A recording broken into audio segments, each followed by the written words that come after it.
Oke, kita lanjut di keuntungan dan kerugian struktur rangka batang ya. Artinya ini kita compare dengan struktur masif, misalnya balok penampang utuh atau mungkin beton prategang. Kira-kira mana yang memberikan keuntungan? Oke, yang pertama adalah elemen-elemen atau batang-batang yang diperlukan itu dapat disesuaikan dengan sifat dan besar gaya yang harus didukung. Jadi bisa di-custom sedemikian rupa. Ini tergantung dari jenis bahan maupun besar penampang. Besar penampang itu kita bicara luas penampang. Karena kaitan dengan ekonomisnya itu adalah tergantung dari besar penampangnya. Oke.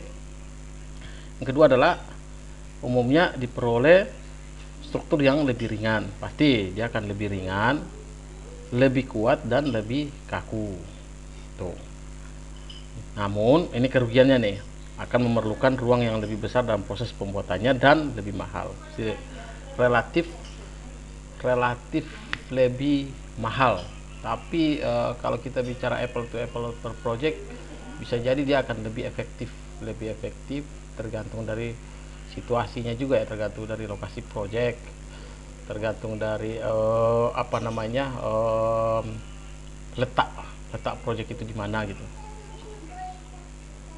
Ya kalau misalnya kita bandingkan antara proyek di Papua dengan proyek di Papua, cocok mana? Beton prategang apa rangka baja? Ya mungkin lebih cocok rangka baja karena mobilisasinya lebih murah. Tapi kalau di Jakarta cocok mana? Beton prategang atau jembatan rangka? Itu saya akan lebih cocok di jembatan beton prategang karena mobilisasinya nggak begitu susah karena pabriknya semua di sini. Ini adalah beberapa tipe. Ini kita bicara beberapa tipe. Tapi tipe struktur rangka batang. Tapi secara prinsip adalah dia ciri-ciri utamanya adalah berbentuk segitiga. Jadi kita bisa membuat bentuk-bentuk segitiga yang kita mau sebenarnya. Cuma ini adalah teoretikal nih, buku mengatakan. Saya bisa bikin rangka batang tidak seperti ini juga nggak ada masalah. Tapi ciri khasnya adalah dia berbentuk segitiga dan stabil.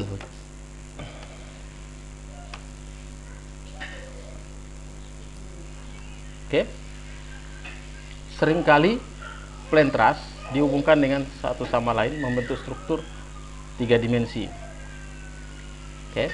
Misalnya pada struktur tower crane, jembatan dan lain-lain. Jadi plan truss itu maksudnya rangka 2 dimensi dihubungkan satu sama lain membentuk struktur rangka 3 dimensi. Misalnya tower, jembatan rangka. Yang plan truss tadi itu kan yang biasa kita lihat ini kan yang kuda-kuda rangka atap ya, itu kan plan truss 2 dimensi. Tapi kalau dalam truss 3 dimensi itu kayak seperti jembatan, tower listrik, tower crane dan seterusnya. Pemilihan bentuk truss itu disesuaikan dengan penggunaannya. Untuk rangka atap, untuk jembatan dengan lintas bawah atau atas. Setelah itu harus memperhatikan besar dan beban yang harus didukung. Oke, salah satu kriteria pemilihan bentuk tipe truss atau konfigurasi batang-batangnya adalah bahwa batang-batang yang panjang itu, biasanya yang panjang itu adalah batang diagonal ya. Diusahakan tidak menerima gaya desak. Kenapa? Karena makin panjang batang itu makin lemah terhadap gaya desak. Karena apa? Karena ada faktor tekuk. Berbeda dengan kalau dia mengalami tarik. Kalau tarik dia tidak mengalami faktor tekuk. Cuman luas penampang yang kita pakai adalah luas penampang bersih. Nah ini dia. Nah kita bisa lihat struktur berbentuk segitiga, dia akan tetap stabil nih. Dia akan berbentuk stabil bila diberi beban. Oke. Perhatikan dengan yang berbentuk segi empat. Kalau nodal ini adalah berbentuk pin, dia pasti tidak stabil.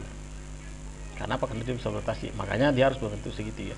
Tapi kalau mau bikin ini stabil, walaupun strukturnya segi empat ini, dia harus kaku, sambungannya harus kaku. Jadi kalau ini dibikin kaku, rigid, seperti itu ya, maka dia tetap stabil. Tapi kalau dia berbentuk sendi murni ini, dia tidak stabil. Oke, bisa dibedakan ya.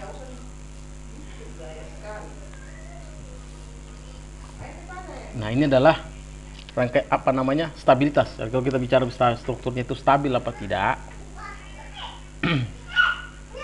dia harus memenuhi persamaan ini. Jumlah batang, jumlah M itu adalah jumlah member atau jumlah batang, itu harus lebih besar dari 2 kali nodal dikurangin 3. Contoh, saya contoh ini, misalnya kita lihat pada struktur rangka batang ini. Jumlah nodal ada berapa? 1, 2, 3, 4, 5. Jadi jumlah nodalnya adalah 5. 2 kali 5, 10 kurangin 3 sama dengan 7. Kalau dia stabil, maka jumlah batang harus lebih besar sama dengan 7. 1, 2, 3, 4, 5, 6, 7. Ini stabil. Jadi dia lebih besar sama dengan 7. Ketika jumlah batangnya hanya 6, maka strukturnya menjadi tidak stabil. Contohnya kita lepas 1. Ketika saya hilangkan 1 nih, ini misalnya saya hilangkan, maka struktur tidak menjadi tidak stabil. Atau ini saya hilangkan, menjadi tidak stabil. Atau ini, dan seterusnya.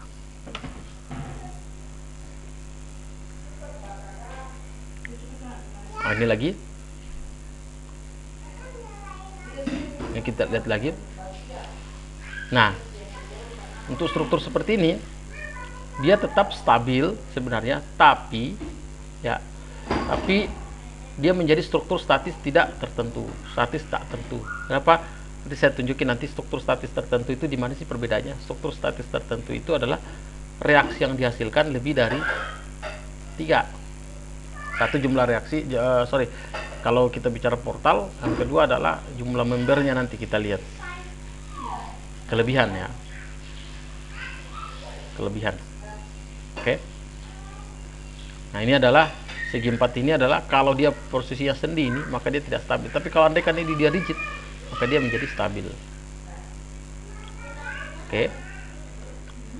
Kita lanjut aja, saya stop dulu videonya.